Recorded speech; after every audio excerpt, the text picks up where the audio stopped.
Women are mentioned in the Arthashastra seem to be subservient to the man. It also mentions that non-Aryas could be taken slaves. Did the status of women and ethics fall in Kautilyan society? These people that translate das into slave, that is a deliberate mistranslation. Dasa means servant. A servant is not a bad or low class in society. The prime minister is the greatest servant, isn't he? Bureaucrats and public servants are servants, and yet they lord over us today. So das doesn't mean servant. Okay. And non-Aryas could be taken slave. I mean, these are all colonial distortions of what the actual text says. And I don't see where women are supposed to be subservient to man. Women had the highest of status in Indian society, which I have spoken about before.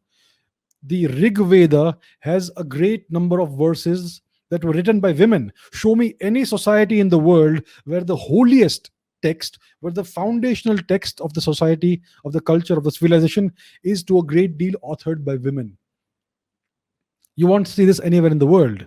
Only in India could women be queens on a routine basis.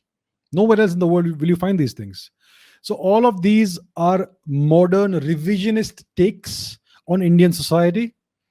So we need to decolonize as a country and as a society in order to see what we really were. And to do that, we have to revisit the actual texts in the original Sanskrit language and see what they are telling us, right?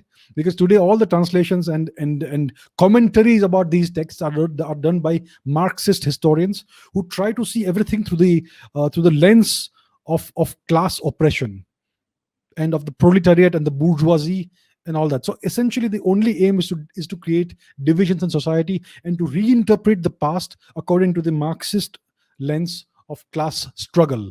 So that's not how the world works, especially not India. These concepts of class struggle and oppression and all these Marxist constructs are completely irrelevant in a society like India. This ideology of Marxism emerged in Europe because it was to some extent relevant to the capitalistic oppression that you were witnessing in Europe in the 19th century. That has no relevance in a society like India's, which has never been a capitalistic society or an oppressive society. So we need to see things in the correct context. So I will discuss this in greater detail in a future video, most likely. So thank you for asking this question. These are important questions that we need to take up.